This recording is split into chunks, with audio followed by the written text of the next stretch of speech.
Olá, meninos. Meu nome é Ana Lúcia. Oi, meu nome é Beatriz e hoje nós vamos falar um pouquinho da origem da vida com vocês. Por muito tempo, acreditou-se na teoria da abiogênese, que dizia que a vida surgiria de uma matéria inanimada, a matéria bruta. Por exemplo, um ser humano surgindo espontaneamente da terra. Rãs, cobras e crocodilos gerados a partir do lodo dos rios, e vermes surgindo do nada a partir de corpos em decomposições. Uma ideia elaborada por Aristóteles, que na época era apoiado pela Igreja Católica. Então acreditavam que se você deixasse comida para apodrecer, iriam surgir criaturas como larvas e até ratos. Essa ideia também era chamada de geração espontânea. A partir daí, uma série de experimentos começaram a surgir para desmentir essa ideia. E em 1800 surge uma nova lei científica proposta que a vida só vem da vida. A verdade é que ratos, vermes e até micróbios são complexos demais para simplesmente surgir do nada.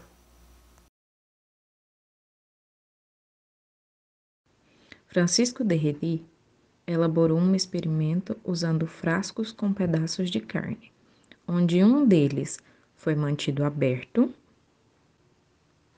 outro foi vedado com uma gaze para que fosse possível a passagem do ar, e o último foi vedado por uma rolha para impedir que as moscas entrassem em contato com a carne.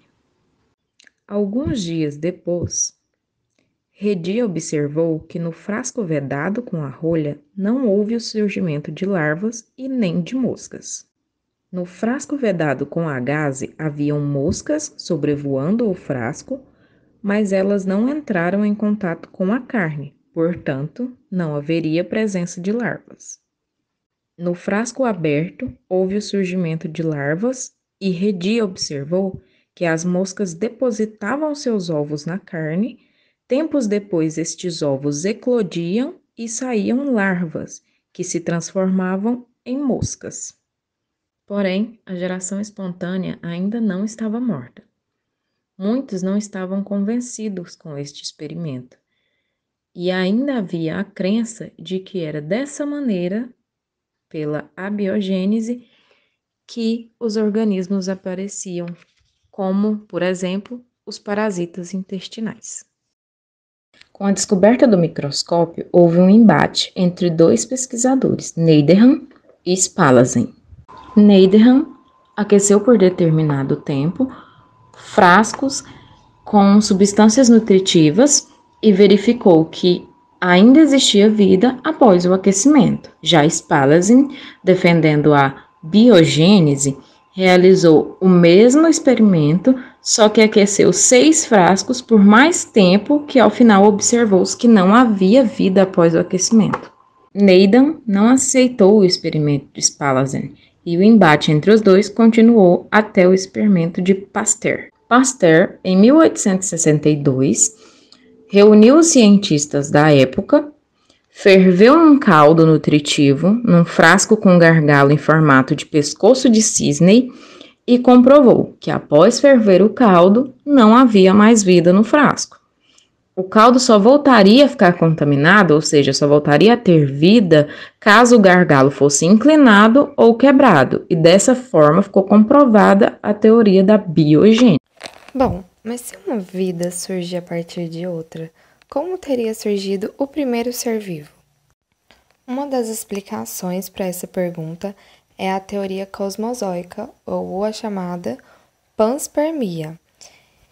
O nosso planeta tem aproximadamente 4,5 bilhões de anos, e durante esse tempo ele sofreu muitas mudanças e transformações que possibilitaram o surgimento e manutenção de seres vivos. Acredita-se que no início a atmosfera era composta por metano, gás carbônico e amônia. Além disso, por vapor de água, descargas elétricas, além de vulcões que estavam em constante erupção e também era constantemente atingida por meteoritos.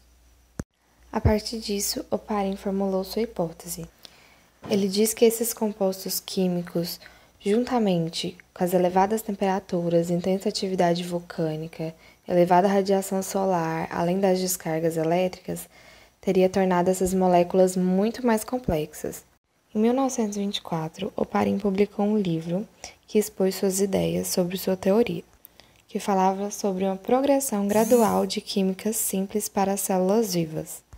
Oparin imaginava o oceano primitivo como uma sopa primordial, uma rica coleção de moléculas complexas produzidas por reações químicas. Nessa sopa, reações químicas poderiam ocorrer eventualmente produzindo células vivas. Os cientistas acreditam então que os oceanos primordiais